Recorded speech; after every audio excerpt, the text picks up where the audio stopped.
الله نحمده ونستعينه ونستغفره ونعوذ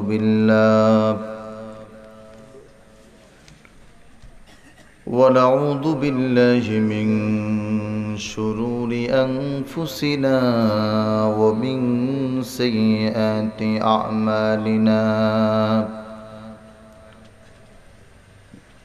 من يهده الله فلا مضل له ومن يضلله فلا هادي له. ونشهد أن لا إله إلا الله وحده لا شريك له لا جد له ولا ند له ولا وحد له ولا مثل له ولا مثيل له. هو الحي القيوم الذي لا تأخذه سنة ولا نوم. ونحمد الله الذي جعلنا من المسلمين وأمة محمد صلى الله عليه وسلم وجعلنا من الصالحين وأدخلنا في أهل السنة والجماعة وأخرجنا من البدعة والفرق الباطل وجعلنا من المقبولين. ونشهد أن سيدنا وسندنا وحبيبنا وحبيب ربنا وطبيبنا وطبيب أرواحنا وأولانا ومولانا محمدا عبد الله ورسوله الذي أرسل بالهداية والقرآن بالبرهان وبشيرا ونذيرا بالإحسان وبيانا بالجميل والإكرام. أما بعد فقد قال الله تعالى في كلامه المجيد وفرقانه الحميد. সকলে বলি আউযু বিল্লাহি মিনাশ শাইতানির রাজীম। বিসমিল্লাহির রাহমানির রাহিম। আহাল্লাল্লাহু البيع وحرم الربا وقال تعالى يا أيها الرسل كلوا من الطيبات واعملوا صالحا. وقال تعالى في آية أخرى وما لنا ألا نتوكل على الله وقد هدانا سبلنا ولنصبرن على ما آذيتمونا وعلى الله فليتوكل المتوكلون. وقال النبي صلى الله عليه وسلم أحب الأعمال إلى الله أدوامها وإن قل، أو كما قال النبي صلى الله عليه وسلم. وقال النبي صلى الله عليه وسلم أيضا في حديث أخرى الكيس من دان نفسه وعلم ما بعد الموت، والعاجز من اتبع هواها وتمنى على الله، أو كما قال عليه الصلاة والسلام. وقال تعالى في شان حبيبه ومحبوبه ومعشوقه مخبرا وآمرا إن الله وملائكته يصلون على النبي يا أيها الذين آمنوا صلوا عليه وسلموا تسليما.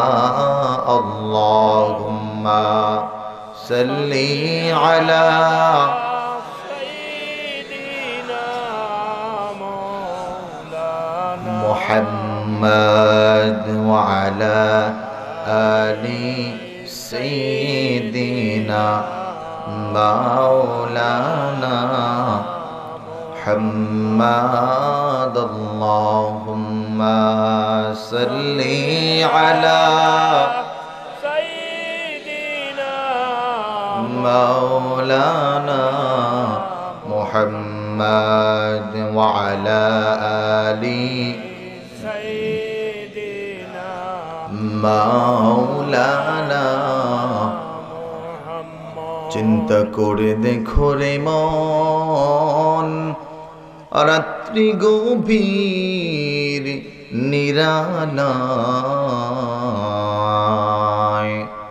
মরণ কালের সাথী নেই রে কে হবে তোর বিছানায়। আল্লাহুম্মা সাল্লি আলা সাইয়্যিদিনা মাওলানা মুহাম্মদ ওয়া আলা আলি সাইয়্যিদিনা মাওলানা মুহাম্মদ বালাগাল উলা বিকামালিহি কাশাফাত দুজা حسنت جميع خصاله صلوا عليه وآله بلغ العلا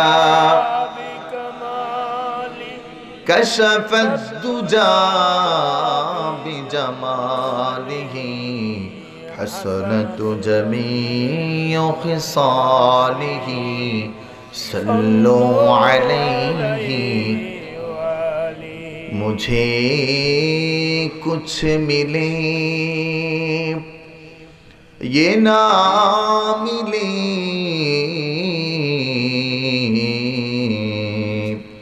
मुहम्मद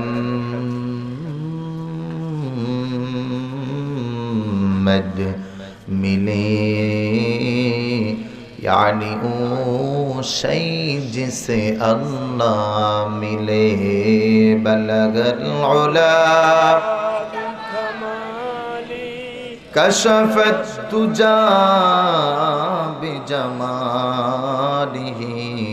हसनत जमीउ खिसालिही, सल्लु अलैहि व आलिही। ला इलाहा इल्लल्लाह, ला इलाहा,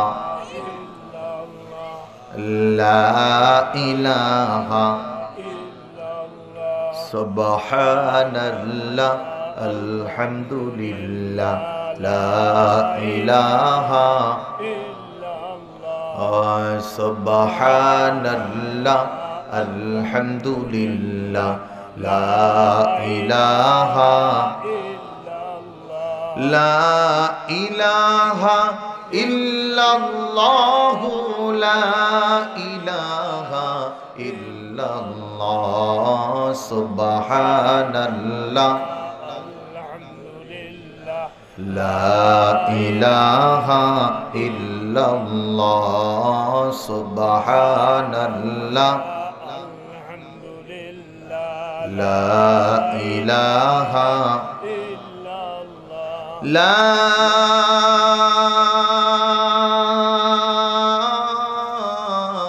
इलाहा इल्लल्लाह, मुहम्मदुर रसूलुल्लाह सल्लल्लाहु अलैहि वसल्लम। अल्हम्दुलिल्लाह, ঐতিহ্যবাহী চান্দগ্রাম আনোয়ারুল উলুম ফাজিল ডিগ্রি মাদ্রাসার উদ্যোগে আয়োজিত ৬১তম বার্ষিক ওয়াজ ও দোয়ার মাহফিলের সম্মানিত প্রধান অতিথি, আমাদের সকলের উস্তাদ, সকলের মাথার তাজ, বাংলাদেশের শত মুহাক্কিক আলেম দ্বীনের উস্তাদ শাইখুল হাদিস আল্লামা হাবিবুর রহমান সাহেব, বারাকাল্লাহু ফি হায়াতিকা ওয়া আমালিকা ওয়া খিদমাতিক। অত্র মাহফিলের সম্মানিত প্রধান আলোচক, আমাদের সকলের হৃদয়ের মণিমধ্য কোঠায় যাদের অবস্থান, তাদের মধ্যে অন্যতম সাহেবজাদায়ে ফুলতুলি হযরতুল আল্লামা হোসাইন চৌধুরী সাহেব, প্রধান বক্তা হযরত মাওলানা ডক্টর মোহাম্মদ বুরহানুদ্দিন সম্রাট সাহেব, চট্টগ্রাম। বারাকাল্লাহু ফি হায়াতিকুম ওয়া ইলমিকুম ওয়া আমালিকুম ওয়া সিহহাতি জাসাদিকুম। অত্র মাহফিলের সম্মানিত সকল আমন্ত্রিত ওলামায়ে কেরাম, বিশেষ করে অত্র প্রতিষ্ঠানের সাবেক অধ্যক্ষ মহোদয় হযরত মাওলানা শিহাবুদ্দিন আলীপুরি হুজুর, বর্তমান অধ্যক্ষ রাখালগঞ্জ ফাজিল মাদ্রাসা সহ এই মুহূর্তে মঞ্চে উপবিষ্ট আমার দুপাশে অবস্থানরত বিজ্ঞ ওলামায়ে কেরাম, ফুজালায়ে ইজাম, আইম্মায়ে মাসাজিদ, খতিবানগণ, সামনে উপবিষ্ট কোরআন প্রেমিক, নবী প্রেমিক, রাসূল প্রেমিক, আল্লাহ প্রেমিক, একঝাক ইমানদার দাড়িপাকা মুরব্বী বাবারা, অত্র প্রতিষ্ঠানের সম্মানিত তোলাবায়ে ইজাম, সামনে উপবিষ্ট আমার যুবক বন্ধুরা, ছোট্ট খোকা মরিরা, পর্দার আড়ালে মা ও বোনেরা, সকলকে জানাচ্ছি আন্তরিক মোবারকবাদ। শুকরিয়া আদায় করছি সেই আল্লাহর দরবারে, যে রব্বুল আলামিন আমাদেরকে শতপথ পাড়ি দিয়ে বিগত একটি বছর হায়াত দান করে সুস্থতার সাথে শত বাধাকে অতিক্রম করে এই মাহফিলে আসার বসার, বলার শোনার মতো হিম্মত, মানসিক বল এবং আর্থিকভাবে এক শক্তি দান করে এ পর্যন্ত সুস্থ রেখে কথা বলার মতো সুযোগ দিচ্ছেন, আপনাদেরকে শোনার মতো তৌফিক এনায়েত করেছেন, সেই মালিকের দরবারে জবান খুলে ইমানদীপ্ত কণ্ঠে আওয়াজ তুলে একবার সকলে কালিমাতুশ শুকুর আদায় করে বলি আলহামদুলিল্লাহ। লাখো কোটি দুরূদ আর সালাম বিশ্ব নবী, কুল কায়নাতের নবী, সৈয়দুল খালাইক, সৈয়দুল আম্বিয়া, সৈয়দুর রসুল, সৈয়দুল মুরসালিন, শামসুল হিদায়া, বদরুদ্দুজা, হাবিবে খুদা, শাহনশাহে রিসালা, নূরুনা, কুদওয়াতুনা, শফিউনা, সৈয়দুনা, মুর্শিদুনা, মক্কার মতি, মা আমিনার জ্যোতি, সকল মুমিনের হৃদয়ের স্পন্দন সাল্লাল্লাহু আলাইহি ওয়াসাল্লাম। সকলে বলি আলহামদুলিল্লাহ। আলহামদুলিল্লাহ। সেই নূর নবীজির উপর যাকে আল্লাহ সুবহানাহু ওয়া তাআলা আজ থেকে প্রায় 1500 বছর পূর্বে মক্কার একটি আলোকহীন সমাজে মরুময় অঞ্চলের মরুর দুলাল আর রাজ করে মা আমিনার কোলে পূর্ণিমার চাঁদ হিসাবে জগতের জন্য রহমত স্বরূপ, সকলের জন্য বরকত স্বরূপ প্রেরণ করেছেন সেই নবীজির উপর সকলে মুহাব্বতে বলি সাল্লাল্লাহু আলাইহি ওয়াসাল্লাম। সম্মানিত হাজিরিন, আল্লাহ সুবহানাহু ওয়া তাআলার শুকরিয়া আর মেহেরবানি ছাড়া, পরম করুণা আর দয়া ছাড়া পৃথিবীর কোনো মানুষ, কোনো নেক আমল, কোনো ভালো কাজ করা সম্ভব নয়। কথা বলুন ঠিক কিনা? ঠিক। আল্লাহ যাকে না চান তাকে দিয়ে কোনো ভালো কাজ এই জগতেও করান না, আর ভালো কাজের কোনো আঞ্জামও দেন না। এজন্য আপনি আর আমি অনেক সময় খেয়াল করলে দেখতে পাই যে আপনার আমার মতো শরীর আছে বটে, আপনার আমার মতো অর্থ আছে বটে, আপনার আমার মতো পাওয়ার আছে বটে, কিন্তু ওই মানুষটা দিয়ে কোনো ভালো কাজ আঞ্জাম হয় না। এই মুহূর্তেও যদি আপনি চিন্তা করুন, হাজার মানুষ আছে যারা টিভির সামনে বসে আছে। কথা বলুন ঠিক কিনা? আবার এরকমও কিছু আছে অনেক দূর দূরান্ত থেকে শুধুমাত্র মাহফিলকে উদ্দেশ্য করে আসছে। আওয়াজ তুলে বলুন ঠিক কিনা? আবার অনেক মানুষ আছে এই মুহূর্তে পাশে দোকানের মধ্যে বেচা কিনা হচ্ছে, সেখানে ভিড় জমিয়েছে। তার মানে সকলে ইচ্ছা করলেই তার মন মতো করে আসতে পারে নাই, বরং ইচ্ছার সাথে আল্লাহর রহমতটা যুক্ত হয়েছে। কথা বলুন ঠিক কিনা? এজন্য আল্লাহ তাবারাকা ওয়া তাআলার আলিশান দরবারে আবারও জবানটা খুলে একবার বলি আলহামদুলিল্লাহ। সম্মানিত হাজিরিন, আজকে আমরা যে ঐতিহ্যবাহী একটি প্রতিষ্ঠানে আসছি এবং এই প্রতিষ্ঠানের এক মাহফিল এবং মজমায় আমরা বসতে পেরেছি, এটা আল্লাহর বড় মেহেরবানি। এই প্রতিষ্ঠানের মাধ্যমে একটা নয়, বিগত 61 বছর কম হলেও এই এলাকা এবং এই জগতের জন্য, মানুষের জন্য দ্বীনের খেদমত হচ্ছে। কথা বলুন ঠিক কিনা? যার কারণে এই দিনে অনেক মানুষ, অনেক চেলা চামচা, অনেক বাতিল মাথা চারা দিয়ে উঠার সাহস করে না। কারণ হলো একটাই, যে এখানে বড় একটা দ্বীনি মারকাজ আছে। এরপরেও বাংলার জমিনে শত শত প্রতিষ্ঠান, শত শত মাদ্রাসা মসজিদ থাকার পরেও আমরা বিভিন্ন সময় এবং বিভিন্ন আবহাওয়া এবং বিভিন্ন খবর বার্তার মাধ্যমে যতটুকু উপলব্ধি করতে পারছি যে বাংলাদেশে অনেকটা মানুষ আজ কিছু মানুষের কথার প্রবক্তায় প্রবর্তিত হয়ে, কথার প্রলোভনে পড়ে তারা ইসলাম বিদ্বেষী কথা বলছে। কথা বলুন ঠিক কিনা? কিন্তু দুঃখজনক হলেও সত্য, পৃথিবীর সমস্ত ইতিহাস আর তথ্যগুলো বলছে অচিরেই সমস্ত পৃথিবী মুসলমানের হাতে যাবে। আলহামদুলিল্লাহ বলুন। অচিরেই সমস্ত পৃথিবী কাদের হাতে যাবে? জোরে বলুন, কাদের হাতে? আমরা পরিচয় কি? মুসলমান। কথা বলুন, আমরা পরিচয় কি? মুসলমান। অতএব মুসলমান জাতি পৃথিবীর কোনো এরকম জাতি নয় যারা পৃথিবীর অন্য কাউকে ভয় করবে। তারা একজন মাত্র ভয় করবে, যিনি হলেন আমার আপনার মালিক। তিনি হলেন কে? পৃথিবীর আর কাউকে মুসলমান ভয় করতে পারে? আমার ভাইরা, আমার বন্ধুরা, এই জন্য আল্লাহ কোরআনে বলে দিলেন, ইউরিদুনান ইউতফিউ নূরাল্লাহি বিআফওয়াহিহিম ওয়াল্লাহু মুতিম্মু নূরিহি ওয়ালাউ কারিহাল মুশরিকুন। আল্লাহু আকবার বলুন। জগতের পৃথিবীর সব মানুষ যদি চেষ্টা করে মুসলমানের মুসলমানিত্বকে দমাবে, আল্লাহর দ্বীনের তাওহীদের কালিমাকে দমাবে, এটা পৃথিবীর কোনো মানুষের জন্য সম্ভব।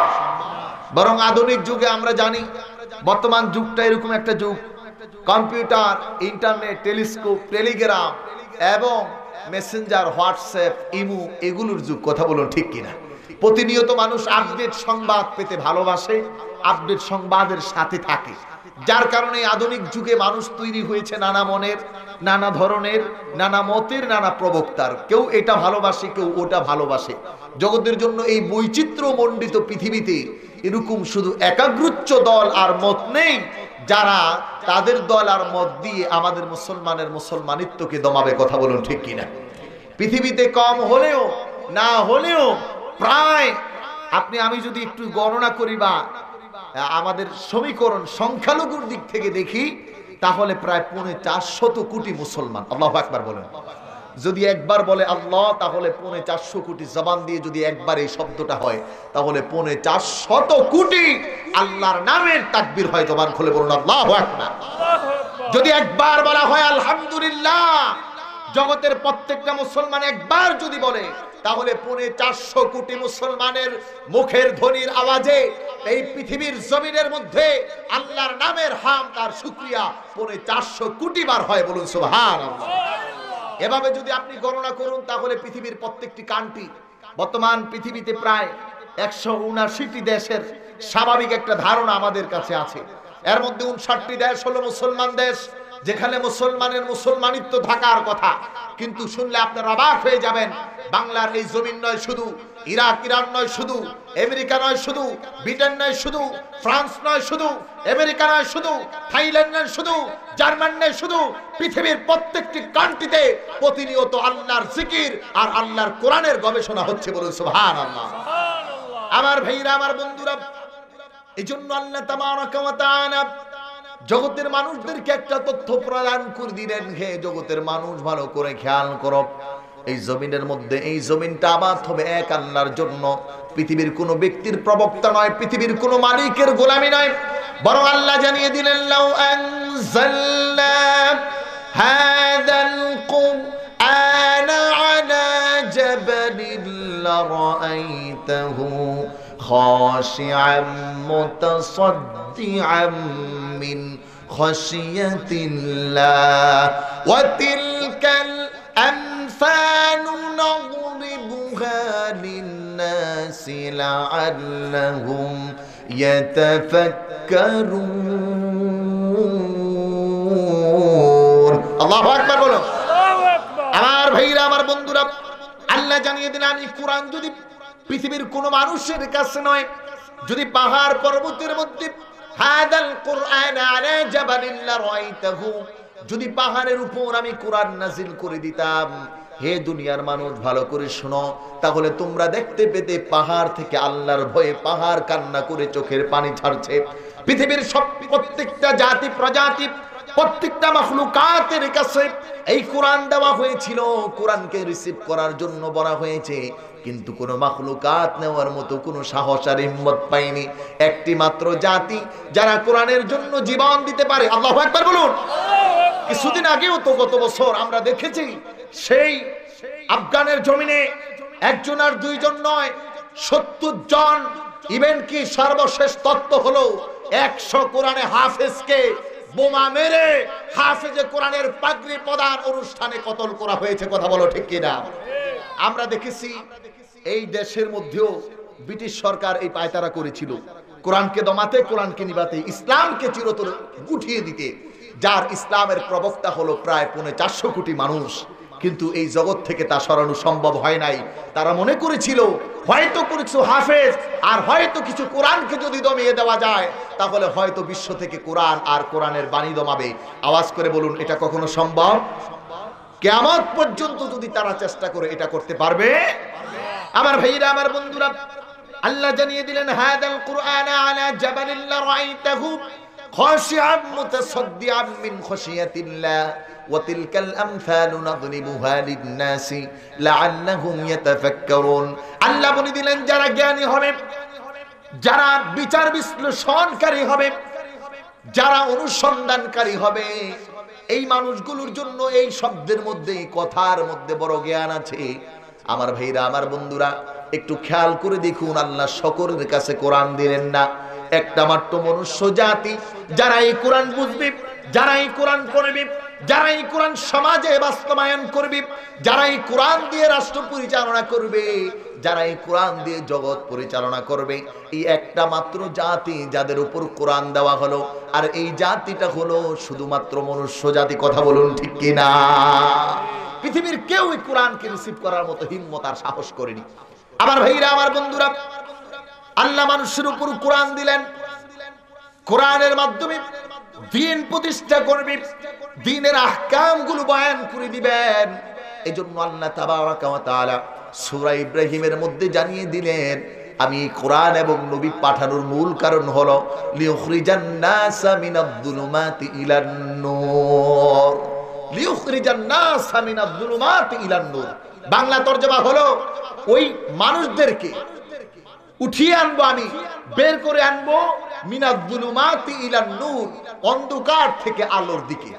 এখন একটা প্রশ্ন আপনাদের কাছে আমার, এই অন্ধকার বলতে কি রাতের অন্ধকার?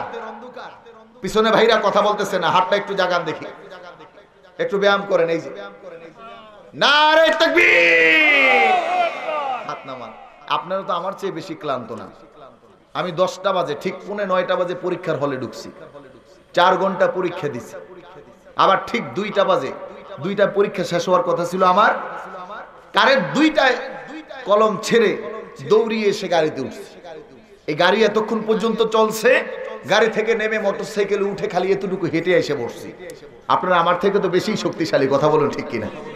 তা আমি তো সাহস নিয়ে বসছি। শক্তি দেওয়ার মালিককে, জবান খুলে বলুন কে?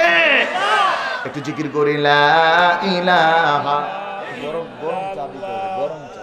লা ইলাহা ইল্লাল্লাহ, লা ইলাহা ইল্লাল্লাহ, লা ইলাহা ইল্লাল্লাহ, লা ইলাহা ইল্লাল্লাহ।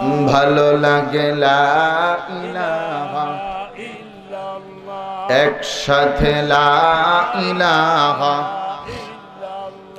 জোরে জোরে লা ইলাহা, লা ইলাহা, লা ইলাহা ইল্লাল্লাহ, লা ইলাহা ইল্লাল্লাহ মুহাম্মাদুর রাসূলুল্লাহ সাল্লাল্লাহু আলাইহি ওয়াসাল্লাম। আমার ভাইরা, আমার বন্ধুরা, আল্লাহ তাবারাকা ওয়া তাআলা জগতের মানুষদেরকে তথ্য দিলেন, হে আমার বান্দারা, আমি কোরআন নাজিল করে দিলাম যেন তোমরা অন্ধকার থেকে আলোর পথে আসো। আল্লাহ জানিয়ে দিলেন, লিউখরিজান নাসা মিনাদ যুলুমাতি ইলান নূর, মানুষকে আমি গুমরাহি থেকে, অন্ধকার থেকে। সব মুফাসসিরিনে কেরাম একটা শব্দ উল্লেখ করে দিয়েছেন, জগতের মানুষদেরকে আল্লাহ ওই সকল অন্ধকার থেকে বাঁচাবেন। 1 নাম্বার এখনো শিরক নামের অন্ধকার, যেখানে মানুষটা ঈমান নষ্ট করে ফেলে। আমার ভাইরা, আমার বন্ধুরা, শিরকের পরে কতগুলো লজিক্যালি বিষয় আছে, যেই বিষয়গুলো দিয়ে আল্লাহ তাবারাকা ওয়া তাআলা মুমিনের জীবনকে সুন্দর করেছেন, মুমিনের জীবনের বর্ণনা করেছেন যে এটা মুমিনের জীবন। এর মধ্যে আজকে 2টি বিষয় নিয়ে আমি কথা বলবো। এক হলো ধৈর্য সবর, আর এক হলো হালাল এবং হারাম। 2টা বিষয়। কয়টা? কম করে দিবেন, কাছে রাখেন, যখন চাবো তখন দিবেন সাথে সাথে। একটা হলো ধৈর্য, আরেকটা হলো হালাল আর হারাম।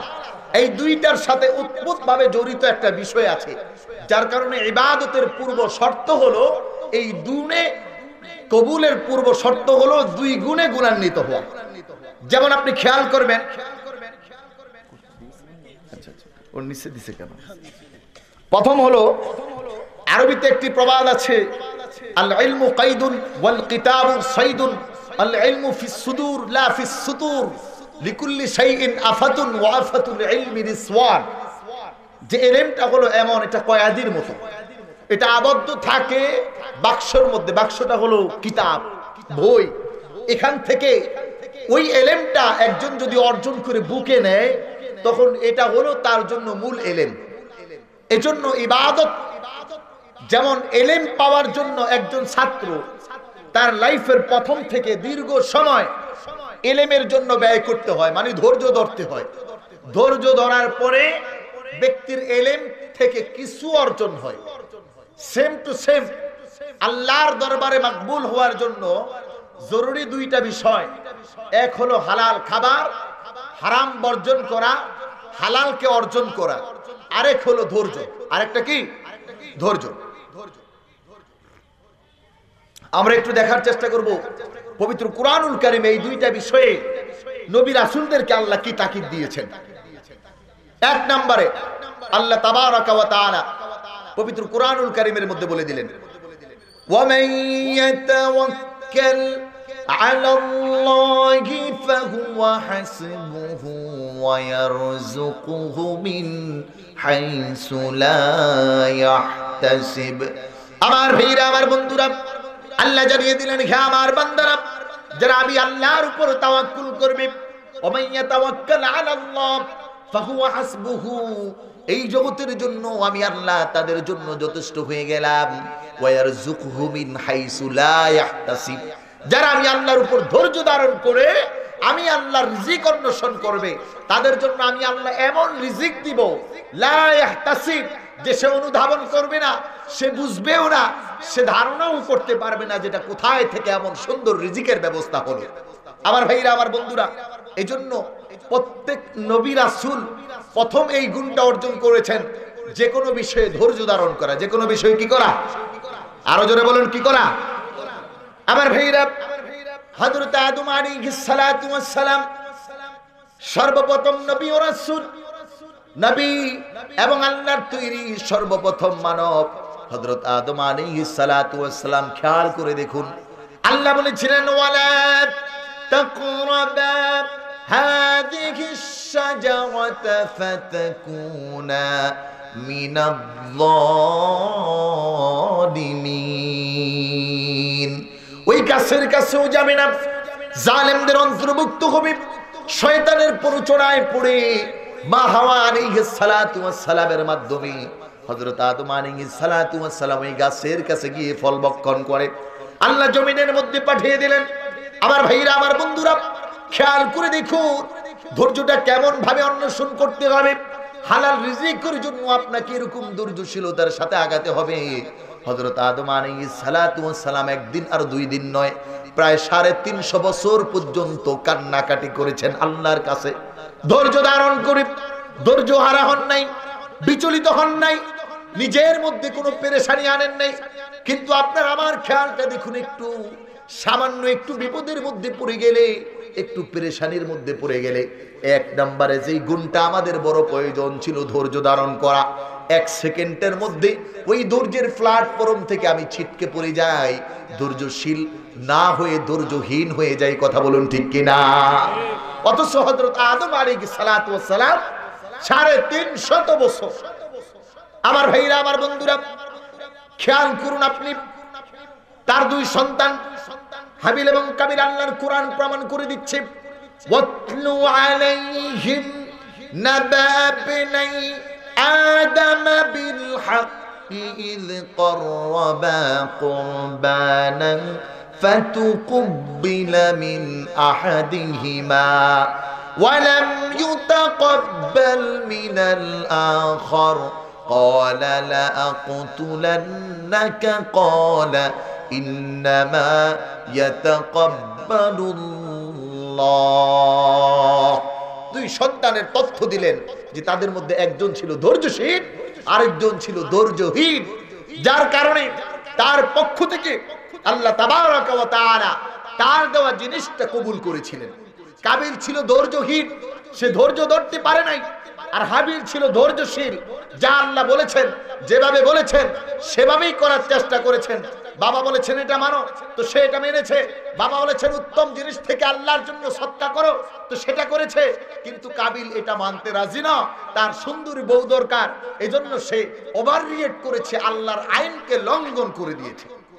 আমার ভাইরা, আমার বন্ধুরা, যার কারণে আল্লাহ তাবারাকা ওয়া তাআলা কাবিলের পক্ষ থেকে কোনো জিনিস কবুল করেন নাই। হযরত আদম আলাইহিস সালাতু ওয়াস সালাম 350 বছর পরে যখন ধৈর্যহীন না হয়ে ধৈর্যশীল হয়ে আল্লাহর কাছে দোয়া করলেন, আল্লাহুম্মা ইন্না নাতাওয়াসসালু ইলাইকা বিনাবিয়িনা মুহাম্মদ। আল্লাহু আকবার বলেন। এখানে একটা পয়েন্ট আসবে, 1 মিনিটে বলে দিব। হযরত আদম আলাইহিস সালাতু ওয়াস সালাম দোয়া করলেন, আল্লাহ নাতাওয়াসসালু ইলাইকা বিনাবিয়িনা মুহাম্মদ, আমি আপনার কাছে কামনা করছি, ক্ষমা চাচ্ছি, বিনাবিয়িনা মুহাম্মদ, আপনার নবী মুহাম্মদুর রাসূলুল্লাহর উসিলায়। সুবহানাল্লাহ বলুন। সুবহানাল্লাহ। এই বছর এই শিয়াবউদ্দিন হুজুরের মাদ্রাসা রাখালগঞ্জ মাদ্রাসা আমার প্রোগ্রাম ছিল, ওনাকে সাবজেক্ট দিয়েছিল শাফাআত, ওখানে দীর্ঘ আলোচনা করেছিলাম এর উপর। আপনি একটু খেয়াল করুন, আজ গতকালকে রাতেও মিশকাতের মধ্যে পড়লাম, মিশকাতের 533 পৃষ্ঠার শেষ শব্দ, 34 পৃষ্ঠার প্রথম শব্দ। রাসূল করিম সাল্লাল্লাহু আলাইহি ওয়াসাল্লাম হুনাইনের যুদ্ধের মধ্যে যখন দুই গ্রুপের মধ্যে যুদ্ধ চলছে, নবীজি আমার যুদ্ধের একদম ফ্রন্ট সাইজে, আল্লাহু আকবার বলুন। এখানে আরেকটা বিষয় বলি, আমার সাবজেক্টের উপর আমি মুখতাসার কথা রাখবো, এই বিষয়গুলো আমি আপনাদেরকে জানাচ্ছি। আজকে আমাদের দেশের কতগুলো মানুষ আছে যারা ইসলামী আন্দোলন করে, ইসলামী দল করে, ইসলামী এটা করে ওটা করে, শায়েখ মানে এই মানে সেই মানে, কিন্তু আপনি খেয়াল করে দেখুন তাদের কর্মীর রক্ত যায় কিন্তু কোন নেতার রক্ত যায়? জোরে বলুন, যায়? আপনি আবার খেয়াল করুন, কর্মীর রক্ত যায়, রিক্সা চালকের ছেলে কর্মী সে মারা গিয়ে শহীদ হয়, কিন্তু দুর্ভাগ্য ওই জাতির জন্য যারা আজ নামে শুধু ইসলাম বলছে, কাজে তাদের কিছু নয়। যখন আমার দেশে একটা ছোট্ট বালক ইসলামের নামে নামধারী দিয়ে রাস্তায় পড়ে মারা যায়, তখন নেতার ছেলে সেই আমেরিকা থেকে ডিগ্রি অর্জন করে, কথা বলেন ঠিক কিনা? অথচ আপনি যতগুলো কিতাবুল মাগাজি আছে, যুদ্ধের ইতিহাস আপনি পড়ে দেখুন, রাসূল করিম সাল্লাল্লাহু আলাইহি ওয়াসাল্লামের যুদ্ধক্ষেত্রে যখন ময়দানে থাকতেন, সর্বপ্রথম ছিলেন নবীজি সাল্লাল্লাহু আলাইহি ওয়াসাল্লাম। যুদ্ধের মূল পয়েন্ট যেখানে মারামারি হয় না ওই জায়গায় না, যেখানে কাটাকাটি হচ্ছে ওই জায়গায় নবীজি সামনে দাঁড়াতেন। আল্লাহু আকবার বলুন। আল্লাহু আকবার। মিশকাতের মধ্যে বর্ণনা আসছে যে রাসূল করিম সাল্লাল্লাহু আলাইহি ওয়াসাল্লাম যেখানে বেশি যুদ্ধ থাকতো, মানে যুদ্ধের মূল ফটক ওখানেই, তবে সব সাহাবায়ে কেরাম যুদ্ধ করতে করতে তাদের সব শেষ হওয়ার পরেও তারা দেখতেন নবীজির ধারে কাছেও তারা নাই। আল্লাহু আকবার বলুন। আল্লাহু আকবার। এজন্য আমি যেটা বলতেছি মুখতাসার কথা, নেতা মানেন, আমার কোনো আবেদন আর অনুরোধ থাকবে একটাই, আমার কোনো অভিযোগ আপনার ব্যাপারে নাই, তবে মুহাম্মাদুর রাসূলুল্লাহর মতো নেতাকে মানা দরকার, কথা বলুন ঠিক কিনা? কারণ হলো আমার নেতা যদি আমাকে সামনে দিয়ে রক্ত জড়ায়, সে এসির মধ্যে বসে তার সন্তান বিদেশে পিএইচডি ডিগ্রি নেয়, তাহলে ওই দল আর ওই মত আমার করার কোনো দরকার নাই, কথা বলো ঠিক কিনা? আমার যেই নেতা আমার সামনে দাঁড়িয়ে যুদ্ধের ময়দানে কোরআনের জন্য রক্ত দিতে পারে, আমি সেই নেতার আদর্শ মানতে চাই, কথা বলো ঠিক কিনা? কে কে মানতে চাও? যুবক হাত জাগাও, নারে তাকবীর। আমার ভাইরা,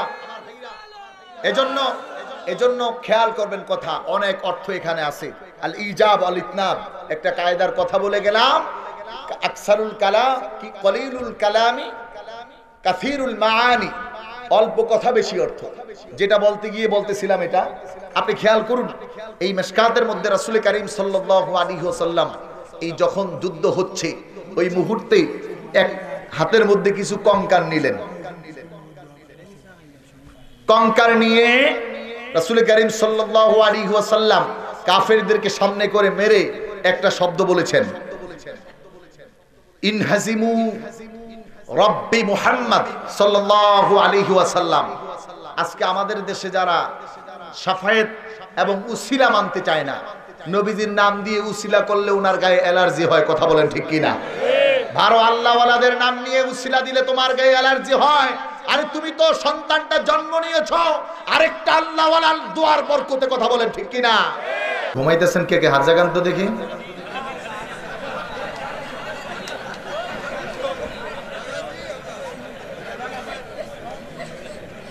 বুঝলাম না কিছু। আপনারা আলহামদুলিল্লাহর আওয়াজ আসতে বলেছেন, এই জন্য আমি বললাম কে কে ঘুমান হাত জাগান। সবাই হাত জাগাই দেখে তো হাত জাগাবেন, আর জবানটা দিয়ে বলুন আল্লাহ। এত মানুষের এত কম আওয়াজ, আরো জোরে বলুন আল্লাহ, আরো জোরে বলো আল্লাহ। চেয়ারম্যান সাহেব 15,000 টাকা দিয়েছেন, এই জন্য চেয়ারম্যান সাহেবের জন্য আমরা তাকবীর দেই, আমার ভাই তোমার ভাই, কথা বলেন ঠিক কিনা? তো আমার আল্লাহ তো আমাকে 15 কোটি নয়, শুধু জীবন যৌবন সমাজ ধন সম্পদ স্ত্রী পরিবার পরিজন সব দিয়েছেন। কথা বলেন ঠিক কিনা? এজন্য আল্লাহর জন্য আরো জোরে তাকবীর দিয়ে বলো আল্লাহু আকবার। কেউ তো ঘুমান না আবার দেখেন। আল্লাহ আল্লাহ বলতেছিলাম যে আল্লাহ তাবারাকা ওয়া তাআলা দুইটি বিষয়ের উপর আমাদের তাকিদ দেওয়া। এই দুইটা গুণ যদি আপনি আমি অর্জন করতে পারি তাহলে আপনার আমার জন্য দুনিয়া হবে সুন্দর, আখিরাতটা হবে চমৎকার। এক নাম্বার হলো ধৈর্যের গুণ। এখানে বলতে গিয়ে বলেছিলাম যে হযরতে আদম আলাইহিস সালাতু ওয়াস সালাম দোয়া করেছে আল্লাহুম্মা ইন্না নাতাওয়াসসালু ইলাইকা বিনাবিয়িনা মুহাম্মদ।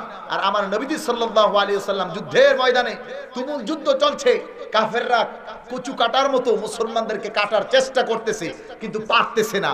ওই মুহূর্তে রাসূল করিম সাল্লাল্লাহু আলাইহি ওয়াসাল্লাম হাতের মধ্যে কঙ্কাল নিয়ে নিক্ষেপ করে বললেন ইনহাজিমু, তোমরা ফিরে যাও, তোমরা পরাজিত হও বিরব্বি মুহাম্মদ, মুহাম্মাদের রবের উসিলায়। আল্লাহু আকবার বলুন।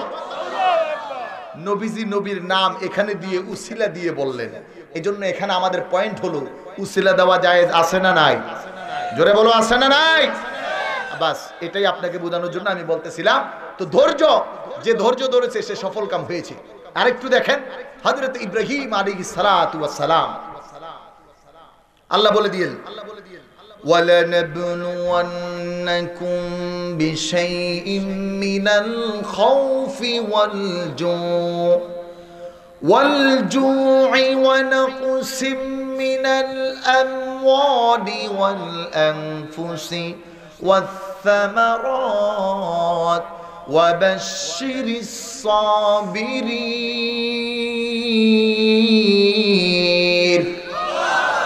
আমার ভাইরা, আমার বন্ধুরা, আল্লাহ তাবারাকা ওয়া তাআলা আপনাকে আমাকে জানিয়ে দিলেন দুনিয়ার মধ্যে তোমার পরীক্ষা নেওয়া হবে, বিভিন্ন ভাবে পরীক্ষার সম্মুখীন হবে।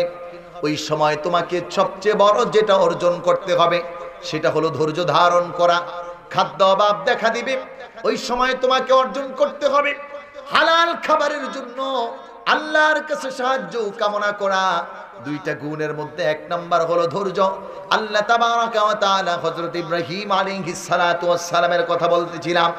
আমার ভাইরা, আমার বন্ধুরা, 80 বছর বয়সে হয়ে গেল বৃদ্ধ হযরত ইব্রাহিম আলাইহিস সালাতু ওয়াস সালাম প্রতিনিয়ত দোয়া করে যাচ্ছেন রব্বি হাবলি মিনাস সালিহিন, রব্বি হাবলি মিনাস সালিহিন। আল্লাহ আপনি আমাকে নেক সন্তান দেন। ধৈর্য হারা হলেন না, অথচ আপনি আমি যদি কয়েক বছরে সন্তান না হয় দৌড় অন্যের কাছে চলে যাই, মানুষের কাছে গিয়ে সন্তান কামনা করি, যেটা ইসলামী শরিয়া হারাম এবং নিষেধ করেছে। কথা বলুন ঠিক কিনা? এটা আপনার? আচ্ছা দিয়ে দেন। আমার ভাইরা খেয়াল করুন, 80 বছর পরে 90 বছর বৃদ্ধের ঘরে একটা ফুটফুটে সন্তান দিলেন হযরত ইসমাঈল আলাইহিস সালাতু ওয়াস সালামকে। আর আল্লাহ বলে দিলেন এই দুইটাকে তুমি একদম মরুময় অঞ্চলে রেখে আসো। আপনার আমার সন্তান বিদেশে থাকে, ভালো আছে, তারপরেও প্রতিদিন পেরেশানি। আল্লাহর কাছে বলি আল্লাহ আমার সন্তানটা একটু দেখে রাখেন। কথা বলেন ঠিক কিনা? আর এই কুলের সন্তান, দুগ্ধপোষ্য সন্তান, যেটা এত বছর পরে আল্লাহ দিল, ওই সময় আল্লাহ আদেশ করলো যাও এটাকে ওখানে রেখে আসো। কোনো কথা নয়, ধৈর্যের পরিচয় দিয়ে বিবি হাজেরা এবং ওই হযরত ইসমাঈল আলাইহিস সালাতু ওয়াস সালামকে ওই সেই জায়গার মধ্যে মক্কার মরুময় অঞ্চলের মধ্যে রেখে চলে আসতেছে। কোনো কথাও বলে না, মনের দুঃখ মনে, কিন্তু পরীক্ষায় তো পাশ করবে, আল্লাহর কাছে ধৈর্যশীলের পরিচয় দিবে। আমার ভাইরা, আমার বন্ধুরা, খেয়াল করে দেখুন হযরত ইব্রাহিম আলাইহিস সালাতু ওয়াস সালাম সন্তান এবং স্ত্রীকে নির্জন এলাকার মধ্যে রেখে যখন ফিরে আসতেছেন, স্ত্রী ডাক দিয়ে বলে হে আমার প্রাণের স্বামী, আপনি আমাদেরকে এই বড়ময় অঞ্চলে নির্জন এলাকার মধ্যে একা একা রেখে যাচ্ছেন। হে আমার স্বামী, একটি কথা জানতে চাই, এটা কি আপনার মালিকের পক্ষ থেকে হুকুম কিনা? হযরত ইব্রাহিম আলাইহিস সালাতু ওয়াস সালাম বলে দিলেন হে আমার প্রাণের স্ত্রী, হ্যাঁ এটা আমার মালিক আল্লাহর পক্ষ থেকে হুকুম।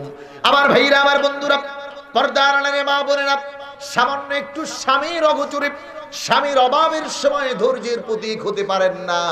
একটু খেয়াল করে দেখুন, হযরতে ইব্রাহিম আলাইহিস সালাতু ওয়াস সালামের স্ত্রী দুগ্ধপোষ্য সন্তান কোলে নিয়ে নির্জন এলাকার মধ্যে পড়ে আছে।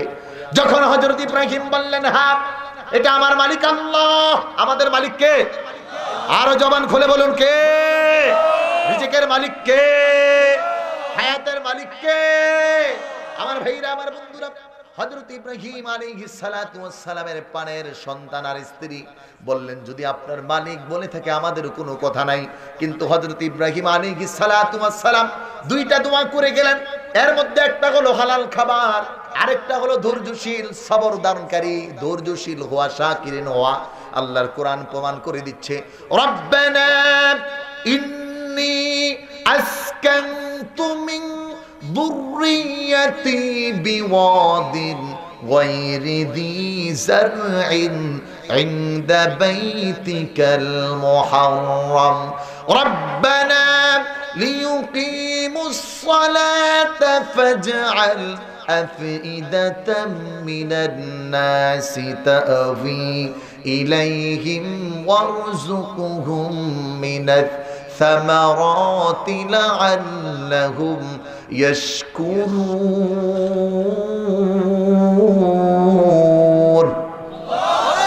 আমার ভাইরা, আমার বন্ধুরা, আল্লাহ তাবারাকা ওয়া তাআলা হযরত ইব্রাহিম আলাইহিস সালাতু ওয়াস সালামের দোয়াটা পবিত্র কোরআনুল কারীমের মধ্যে কোট করে জগতের মানুষের জন্য রেখে দিলেন। হে দুনিয়ার মানুষ, খেয়াল করে দেখো, কঠিন বিপদের মধ্যেও হযরত ইব্রাহিম আল্লাহকে ছেড়ে যায় না, ধৈর্যের পরিচয় ছাড়ে না। চোখ থেকে পানি ঝরে, সন্তানের মায়ায়, স্ত্রীর মায়ায় কাতর, মনের মধ্যে যন্ত্রণা, কিন্তু ধৈর্য হারা হয় না। ধৈর্যের পরীক্ষায় উত্তীর্ণ হতে হবে। আল্লাহর কাছে দোয়া করে দিলেন, হে আমার মালিক আল্লাহ, আপনি তাদের জন্য এমন রিজিকের বন্দোবস্ত করুন যেটা হবে হালাল, এবং মানুষের অন্তরে তাদের জন্য এমন মহাব্বত তৈরি করে দিন মানুষ যেন তাদেরকে ভালোবাসে। আর আপনি তাদেরকে বানান লাআল্লাহুম ইয়াশকুরুন, তারা যেন ধৈর্য ধারণ করে আপনার শাকিরিন, আপনার ইতাআতকারী বান্দা হতে পারে। এই দুইটা দোয়া করে দিল। আমার ভাইরা, আমার বন্ধুরা, খেয়াল করে দেখুন, হযরত ইব্রাহিম আলাইহিস সালাতু ওয়াস সালামের ধৈর্যের ফসল হিসাবে আল্লাহ হযরতে ইব্রাহিম এবং বিবি হাজেরাকে ওই জগতের মধ্যে শ্রেষ্ঠত্ব দিলেন। বলুন সুবহানাল্লাহ। আমার ভাইরা, আমার বন্ধুরা, খেয়াল করুন, দীর্ঘ কথা। ছোট্ট বালক 8 বছরের ইসমাইল, আদেশ করা হলো, হে ইব্রাহিম কতল কর। ধৈর্যের বড় পরিচয় দিলেন। সন্তানকে গিয়ে বললেন, হে আমার পুত্র, হে আমার বৎস, ইন্নী আরানি, আমি স্বপ্নে দেখেছি, আন্নী আযবাহুকা ফানদুর মাযা তারা, আমি তোমাকে কতল করেছি, এই ব্যাপারে তোমার মতামত কি? যেমন বাবা তেমন সন্তান, কথা বলেন ঠিক কিনা? বাপ ভালো তার পুত ভালো, মা ভালো তার জি, গাই ভালো তার বাছুর ভালো, দুধ ভালো তার ঘি।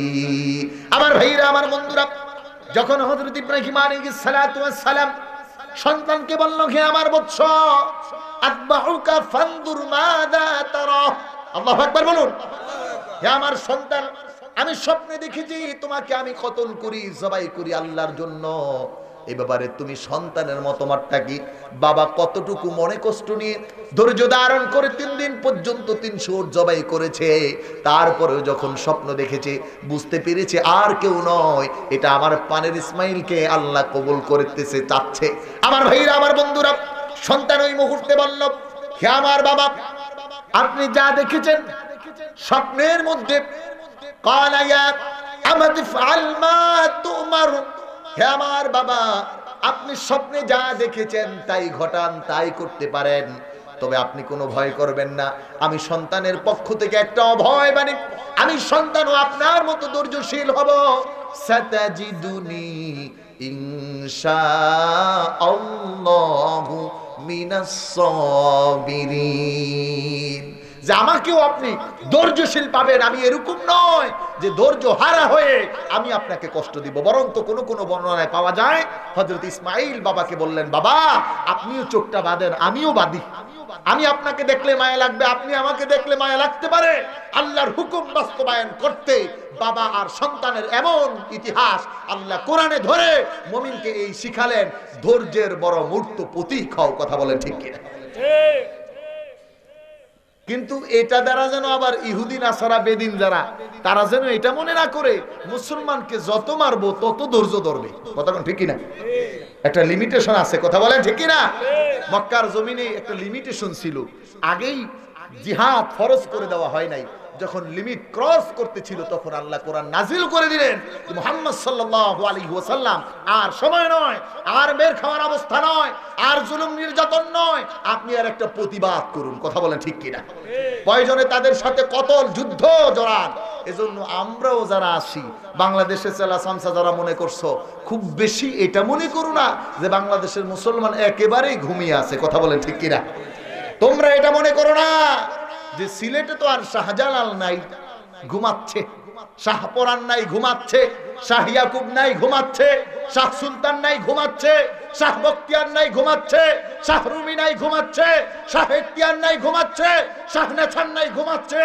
নয় এটা, বরং তারা ঘুমায় বটে, তাদের লক্ষ কোটি রুহানি সন্তান এখনো জাগ্রত আছে। কথা বলো ঠিক কিনা? কয়জন পরে আবান জীবন দিতে রাজি আছো? কে কে আবারও হাত জাগাও।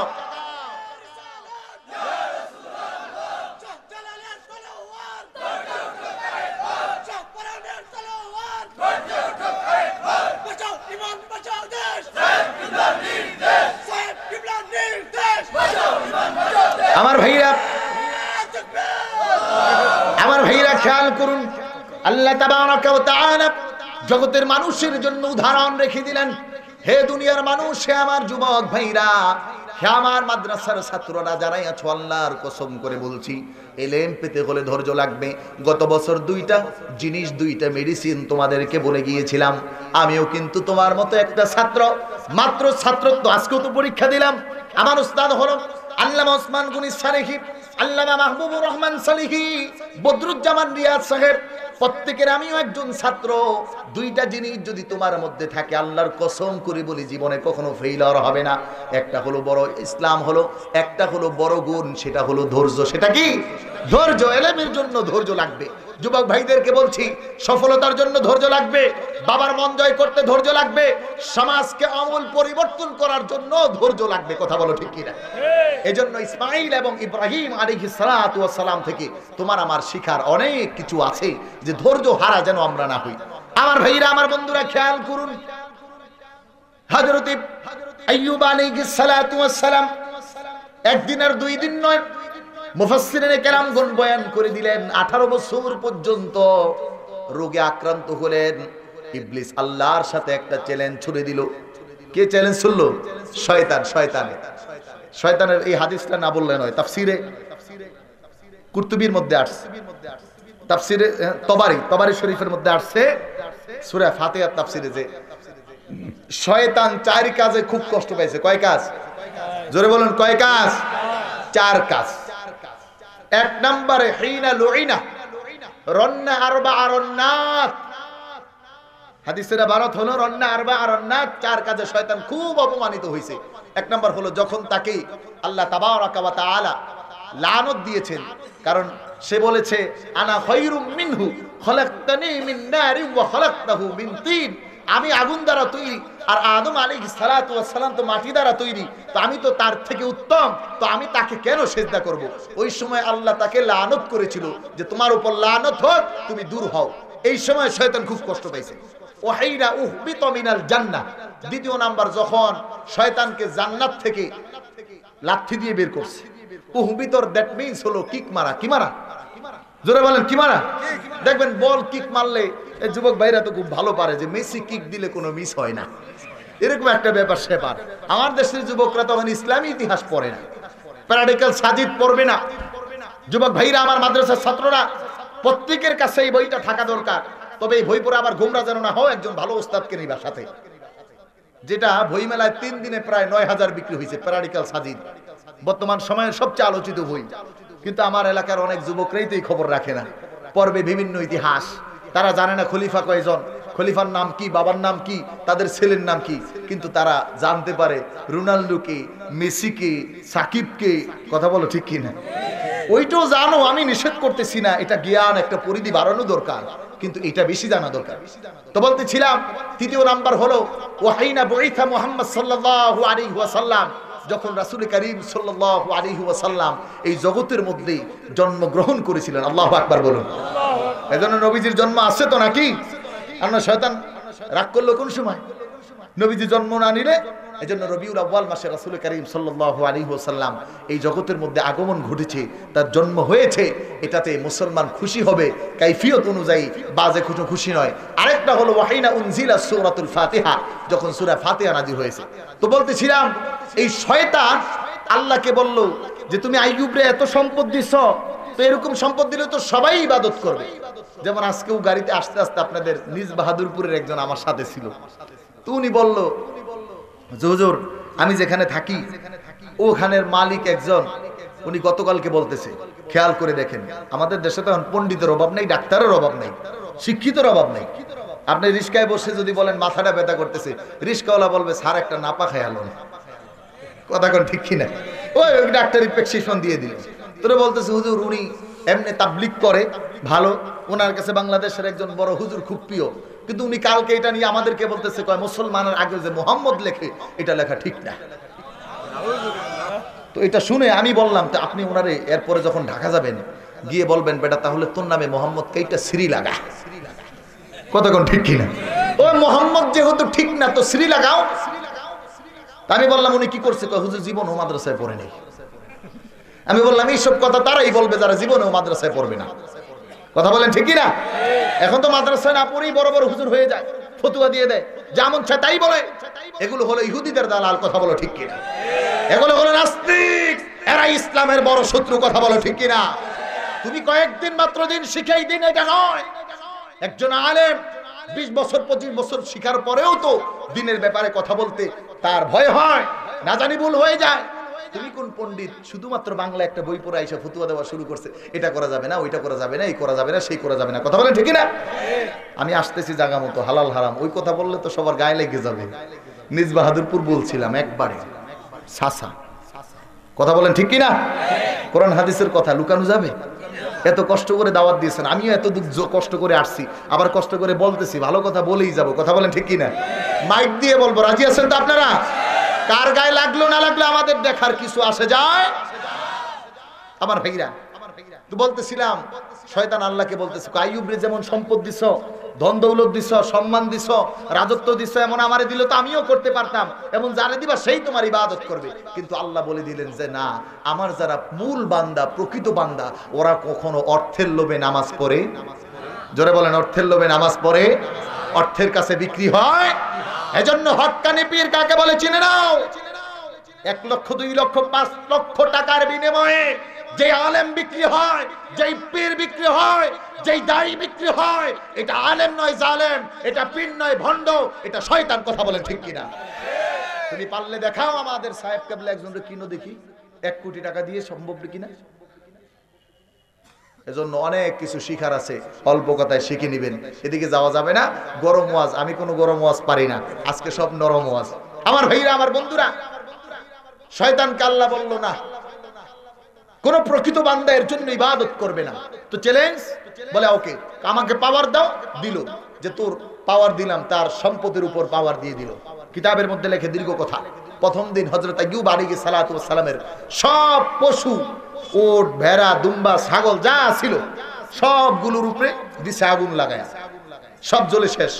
হযরত আইয়ুব আলাইহিস সালাতু ওয়াস সালাম ছিলেন ইবাদতে নামাজের মধ্যে। এসে খবর আসলো আইয়ুব আলাইহিস সালাতু ওয়াস সালাম আপনার তো সব জ্বলে পুড়ে শেষ। তিনি বললেন আলহামদুলিল্লাহ, যার সম্পদ সে নিয়ে গেছে। আল্লাহু আকবার বলুন। আল মালু ওয়াল বানুনা জিনাতুল হায়াতিদ দুনিয়া ওয়াল বাকিয়াতুস সালিহাতু খায়রুন ইনদা রাব্বিকা সাওয়াবান ওয়া খায়রুম মারাদ্দা। আমার ভাইরা, আমার বন্ধুরা, প্রকৃত মানুষ কেমন হবে? হারাম সম্পদ পাওয়ার পরে লোভে প্রলুব্ধিত হবে না। সামনে নির্বাচন আসতেছে, হয়তো অনেক প্রার্থী রাতের গভীরে টাকার একটা অঙ্ক নিয়ে দিবে। যদি মুসলমান হও ভালো করে খেয়াল করো আমার ভাইরা, আমার বন্ধুরা, ঠিক কিনা? কথা কোন ঠিক কিনা? অনেকের খারাপ লাগতেছে যে হুজুর এই কথা বলে কেন, এগুলো বলার কেউ নাই, এগুলোই তো বলা দরকার, কথা বল। আমার ভাইরা, আমার বন্ধুরা, খেয়াল করে দেখুন, আল্লাহ বলে দিলেন সুজ্জিনা লিন-নাসি হুব্বুশ শাহাওয়াতি মিনান নিসাই ওয়াল বানিনা ওয়াল কানাতিরিল মুকানতারাতি মিনাদ যাহাবি ওয়াল ফিদ্দাতি ওয়াল খায়রিল মুসাওওয়ামাতি ওয়াল আনআমি ওয়াল হারথি যালিকা মাতাউল হায়াতিদ দুনিয়া। দুনিয়ার যত যৌনসত্ব দেখো, যত সম্পদ দেখো, সব কিছু হলো দুনিয়ার চাকচিক্য। মনে রেখো যালিকা মাতাউল হায়াতিদ দুনিয়া, এটা হলো দুনিয়ায় সমাপ্ত হয়ে যাবে। হযরত আইয়ুব আলাইহিস সালাতু ওয়াস সালামের কাছে খবর আসলে তিনি বললেন আল্লাহর সম্পদ আল্লাহ নিয়ে গেছে। পরের দিন আবার খবর আসলো, হেরে আইয়ুব আপনার সব কিছু শেষ। কয় কি? কয় যত গম, আটা, ধান, চাল যা ছিল সব শেষ, জালে পুরে শেষ। বলে আলহামদুলিল্লাহ, আল্লাহ সম্পদ দিল। তাফসীরে কিতাবে লেখে এভাবে রাজত্ব গেল, সিংহাসন গেল, তিনটা স্ত্রীর সবাই গেল, একজন থাকলো, সন্তানাদি সব গেল, সব ছেড়ে সর্বশেষ যখনও দেখে ইবাদত ছাড়ে না, ধৈর্য হারা হয় না, এবার শয়তান কয় ও স্বাস্থ্য ভালো আছে এই জন্য করতেছি। আল্লাহ বলে এখানেও তোকে পাওয়ার দিলাম, স্বাস্থ্যের উপর রোগ আসলো, 18 বছর রোগে কাতর, কিন্তু এই জবান শুধু জিহ্বা দিয়ে জিকির আল্লাহ আল্লাহ আল্লাহ আল্লাহ আল্লাহ আল্লাহু আকবার বলুন। আমার ভাইরা, আমার বন্ধুরা, ধৈর্য কাকে বলে? কিতাবের মধ্যে লেখা হয় এই কঠিন মুসিবতের সময় রাজত্ব হারানোর পরে আপনি আর আমি তো মনে করতাম আমাদের জন্য সব হারাম খাবারটাই জায়েজ আছে, কিন্তু বিবি রহিমা কেমন করে, খেয়াল করুন, অপরের ঘরে চাকরানি ছিলেন, কাজ করতেন, কাজের বিনিময়ে যে অর্থ উপার্জন করতেন ওই হালাল অর্থের মাধ্যমে আপন স্বামীর খাবার নিযুক্ত করতেন। প্রতিনিয়ত হালাল অর্থ দিয়ে স্বামীর জন্য খাবার আনতেন। আইয়ুব আলাইহিস সালাতু ওয়াস সালাম প্রশ্ন করতেন, হে আমার প্রাণের স্ত্রী, খাবার কোথায় থেকে পেলে, কোন জায়গা থেকে তোমার ইনকাম সোর্সটা আমাকে বলো। প্রতিনিয়ত আইয়ুব আলাইহিস সালাতু ওয়াস সালাম খাবারটা যেমন যাচাই করতেন, স্ত্রীও হালাল খাবার ছাড়া আক্রমণ করতেন না। 18 বছর পর্যন্ত অসুস্থ হওয়ার পরে কিতাবের মধ্যে বলা হয় যখন হযরতে আইয়ুব আলাইহিস সালাতু ওয়াস সালামের জিহ্বার মধ্যে রোগ ধরা শুরু করেছে, আকাশের দিকে তাকিয়ে চোখের পানি ছেড়ে মালিকের কাছে একটা দোয়া করেছে। আল্লাহ ওই দোয়াটা পবিত্র কোরআনুল কারীমের মধ্যে কোট করে দিয়েছেন, যেই শব্দে যেভাবে বলেছেন। আল্লাহ বলছেন ওয়াইয়ুব ইদনাদা রাব্বাহু আন্নী মাসানিয়াদ দুররু ওয়া আনতা আরহামুর রাহিমিন। বলুন আল্লাহু আকবার। লা ইলাহা ইল্লাল্লাহ, লা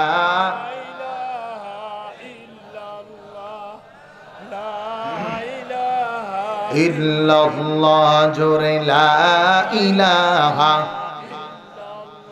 ভাইরে আল্লাহ ছাড়া মালিক নাই, আমার নবী ছাড়া উপায় নাই, ঠিক কি না? নবী ছাড়া উপায় আছে? ভালো করে বুঝে শুনে কবরে যান, নবীর মোহাব্বত নিয়ে যান, দুরুদ বেশি নিয়ে যান, নবীর জন্য চোখের পানি ছেড়ে যান, আর কোনো কিছু লাগবে না। কবরে গেলে রাবিয়া বসরির মতো আবার ফেরেশতাদেরকে ঠেট দিতে পারবেন। দুর্মিয়া, তুমি কি জিজ্ঞাসা করতে আসছো? আল্লাহকে জিজ্ঞাও, আমি কে? আল্লাহু আকবার বলো। ভাইরে আল্লাহ ছাড়া মালিক নাই, আমার নবী ছাড়া উপায় নাই। সেই নবীকে ভালোবেসে, সেই নবীকে ভালোবেসে পরকালে জান্নাত চাই। লা ইলাহা ইল্লাল্লাহ, লা ইলাহা ইল্লাল্লাহ, লা ইলাহা ইল্লাল্লাহ, লা ইলাহা ইল্লাল্লাহ মুহাম্মাদুর রাসূলুল্লাহ সাল্লাল্লাহু আলাইহি ওয়াসাল্লাম। আমার ভাইরা, আমার বন্ধুরা, 18 বছর পর্যন্ত এত কষ্ট এবং সবর এবং ধৈর্যের সাথে আল্লাহর জিকির করার পরে যখন সর্বশেষ জিহ্বাটা রোগে আক্রান্ত হবে, মালিকের ডাক দিয়ে বলল, হে আমার মালিক, ইদনাদা রাব্বাহু আন্নী মাসানিয়াদ দুররু ওয়া আনতা আরহামুর রাহিমিন। হে আমার মালিক, আমি তো অসুস্থ, আপনি তো এটা ভালো জানেন। ওয়ান্তারহামুর রহিমিন, আপনি হলেন দয়ালু, আপনি হলেন মেহেরবান। আবেদন এটা করলেন না আল্লাহ, এতদিন পর্যন্ত অসুস্থ দেওয়ার পরেও সম্পদ নিলেন, পরিবার নিলেন, সব নিয়ে গেলেন, এরপরে আবার একটা জিহ্বা ভালো ছিল, এটাও আবার রোগ দিতেছেন। এই আবেদন করলেন না, বরং বলেন আল্লাহ আমি অসুস্থ, আপনি তো মেহেরবান। অথচ আমাদের অবস্থা কি? একটু বিপদে পড়লেই কয় বিপদ বুঝি আর কাউরে চোখে দেখে না। কথা কোন ঠিক না? যত বিপদ খালি আল্লাহ আমারই দেয়। মেয়ে দিয়ে জ্বালায়, ছেলে দিয়ে জ্বালায়, ব্যবসায় নষ্ট করে, আর কাউরে দেয় না। বরং নয়, আপনি খেয়াল করে দেখেন না, আপনি তো অনেক ভালো আছেন, আপনার চেয়ে অনেক বেশি বিপদ ছিল মানুষ আছে। কথা বলেন ঠিক না? এজন্য ধৈর্যের গুণকে আবদ্ধ করা। সর্বশেষ আল্লাহ তাবারাকা ওয়া তাআলা হযরত আইয়ুব আলাইহিস সালাতু ওয়াস সালামকে এই রোগ থেকে মুক্তি দিয়েছেন এবং তাকে হেফাজত করেছেন। এরপরে আল্লাহ তাবারাকা ওয়া তাআলা এই কথাটাও কোরআনে বলে দিলেন, উরকুদ বিরিজিলিকা হাদা মুগতাসালুম বারিদুম ওয়া সারাব। এজন্য ধৈর্যের গুণ নেওয়া। আর যারা ধৈর্যের গুণ নিবে তাদের ফায়দা কি? কোরআন বলে দিচ্ছে, আল আনা খাফফাল্লাহু আনকুম وعلم أن فيكم ضعفا فإن يكن منكم مئة صابرة يغلبوا مئتين। যদি ধৈর্য ধারণ করে কোনো মুমিন, তাহলে আল্লাহ বলতেছেন একজনরে আমি 10 জনের উপর জয় দিব। আল্লাহু আকবার বলুন। কতজনের উপর? 10 জনের উপর জয় লাভ করে দিবেন। এজন্য ধৈর্যের এই গুণটা আপনি আমি যদি না ধরতে পারি, ভাই আমাদের মূল জীবনটাই বেঁচতে যাবে। এজন্য আপনি খেয়াল করুন, আদম থেকে মুহাম্মদুর রাসূলুল্লাহ সাল্লাল্লাহু আলাইহি ওয়াসাল্লাম, আল্লাহু আকবার, আল্লাহু আকবার, নবীর ধৈর্যের তো কথাই নাই। আর আমাদের নবীজি সাল্লাল্লাহু আলাইহি ওয়াসাল্লাম হযরত আবু বকর সহ নবীজি সাল্লাল্লাহু আলাইহি ওয়াসাল্লাম হিজরতের সফরে গুহার মধ্যে নবীজি সাল্লাল্লাহু আলাইহি ওয়াসাল্লাম এবং আবু বকর আশ্রয় নিলেন। হযরত আবু বকর রাদিয়াল্লাহু তাআলা আনহু ওই ব্যক্তির পা দেখে বলতেছেন, ইয়া রাসূলুল্লাহ, ইয়া হাবিবাল্লাহ, এই তো আমাদেরকে ধরে ফেলবে। নবীজি সাল্লাল্লাহু আলাইহি ওয়াসাল্লাম থেকে অভয় দিলেন যে না, ইদহুমা ফিল গার ইদ ইয়াকুলু লিসাহিবিহি লা তাহজান ইন্নাল্লাহা মা'ানা। হে আবু বকর, ভয় করো না, আমাদের সাথে কে আছে? আর জোরে বলেন, কে আছে? তোমরা যারা আমাদের বিরুদ্ধে আচরণ করো, মনে রাখো আমাদের সাথে কে আছে? আমাদের আল্লাহ যতদিন আমাদের সাথে আছে, আমাদের ভয় আছে? কোনো ভয় নাই। এজন্য আল্লাহকে পাওয়ার জন্য তো আল্লাহর কাজটা করা লাগবে। করা লাগবে নাকি না? যদি না করেন তাহলে পাওয়া যাবে। দ্বিতীয় গুণ, এটা নিয়ে আর বেশি কথা আমি বললাম না আমার ভাইরা, আমার বন্ধুরা। তো আমি বলতেছিলাম সময় বেশি নয়। বানা লা তুযিগ কুলুবানা বা'দা ইয হাদাইতানা ওয়া হাব লানা মিন লাদুনকা রাহমাতান ইন্নাকা আনতাল ওয়াহ্হাব রব্বিরহামহুমা কামা রব্বায়ানি সগীরা। আল্লাহ খাস করে আমাদের জীবনের সব আমলটুকু কবুল আর মঞ্জুর করে নিন। আল্লাহ তাআলা যার উপর আলোচনা হয়েছে আমাদের সবরকারী এবং হালাল ভক্ষণকারী হিসাবে আপনি কবুল আর মঞ্জুর করুন। এবারে খোদা আমাদের যাদের পিতা মাতা চিরদিনের তরে কবরে, আল্লাহ তাদেরকে মাফ করে দিন। আল্লাহ তাআলা এই মাদ্রাসার গভর্নিং বডি থেকে সদস্য, আল্লাহ সকল আসাতায়ে কেরাম এবং সকল তোলাবাদেরকে আপনি কবুল আর মঞ্জুর করে নিন। আল্লাহ তাআলা খাস করে আপনার এলাকার যতগুলো মানুষ তোমার ডাকে সারা দিয়ে চলে গেছে, আল্লাহ প্রত্যেকটা মানুষের কবরে হাদিয়াগুলো পৌঁছায়া দিন। আল্লাহ তাআলা আমাদের জীবনের তামাম হাজতগুলো আপনি পূরণ করুন। আল্লাহ আমাদের সব প্রয়োজনের আয়োজন করে দিন। আল্লাহ আমার ডাকে সারা দিয়ে যেই ভাইরা আল্লাহ কিছু অর্থ দান করলো, বারে খোদা আপনি তাদেরকে লক্ষ লক্ষ টাকার মালিক করে দিয়েন। আল্লাহ খাস করে মেহেরবানি করে বারে খোদা আমাদের জীবনের কতগুলো গুনাহ হয়েছে রে মালিক, জেনে না জেনে, বুঝে না বুঝে, আলোতে আধারে মানুষের গোচরে কত গুনাহ করেছি। আল্লাহ খাস করে মেহেরবানি করে আমাদের জীবনের তামাম গুনাহগুলো আপনি মাফ করে দিন। আইবারে খোদা মেহেরবান মালিক, আপনার দরবারে আমরা ফরিয়াদ করছি আল্লাহ, এই মাহফিলের জন্য যতগুলো মানুষ বিদেশ থেকে অর্থায়ন করলো, আল্লাহ প্রত্যেকটা ভাইকে তুমি নিজ কুদরতি হাতে হেফাজত করে নাও। আল্লাহ বাড়িতে মা বোনেরা হাত তুলেছে, এইবার খোদা প্রত্যেক মা বোনের মনের আশাগুলোকে পূরণ করে দাও আল্লাহ। আমাদের কামাই রুজির মধ্যে বরকত বাড়িয়ে দাও আল্লাহ। খাস করে আমাদের জীবিকা এবং আমাদের রিজিকের মধ্যে আপনি ওসাদ দান করে দিন। আল্লাহুম্মা লা মানিয়া লিমা আতাইতা ওয়া লা মুতিয়া লিমা মানাতা ওয়া লা দারা লিমা কাদাইতা ওয়া লা ইয়ানফাউকাল জাদ্দু মিনকাল জাদ্দ ইয়া আল্লাহ। আল্লাহুম্মা লা আনতা মাহতাদাইনা ওয়া লা তাসাদদাকনা ওয়া লা সাল্লাইনা ফাগফির ফিদাআন লাকা মা আবকাইতানা ইয়া আল্লাহ وثبت الأقدام على دينك يا الله واسقيا سكينة علينا يا الله اللهم اهدنا الصراط المستقيم। আল্লাহ আমাদেরকে যারা ভালোবাসে আপনি তাদেরকে ভালোবাসুন আল্লাহ। এই মাদ্রাসার সকল হাজত পূরণ করুন আল্লাহ। মাদ্রাসার যারা হিতাকাঙ্ক্ষী আপনি তাদের হিতাকাঙ্ক্ষী হয়ে যান আল্লাহ। মাদ্রাসাকে যারা মহব্বত করে আপনি তাদেরকে মহব্বত করুন। اللهم تقبل صلاتنا صلامنا ودعائنا وركوعنا وسجودنا وعبادتنا ونيتنا ومقاصدنا وحياتنا ومماتنا بوسيلة حبيبك ونبيك ورسولك محمد صلى الله عليه وسلم وعمل الصالح في حياتنا يا الله।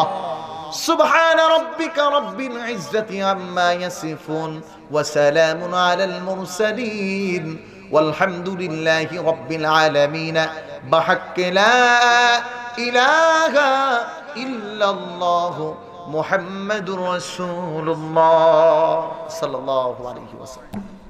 رسول الله فکر تیرا ہی بس فکر رہوں یا رسول اللہ رسول اللہ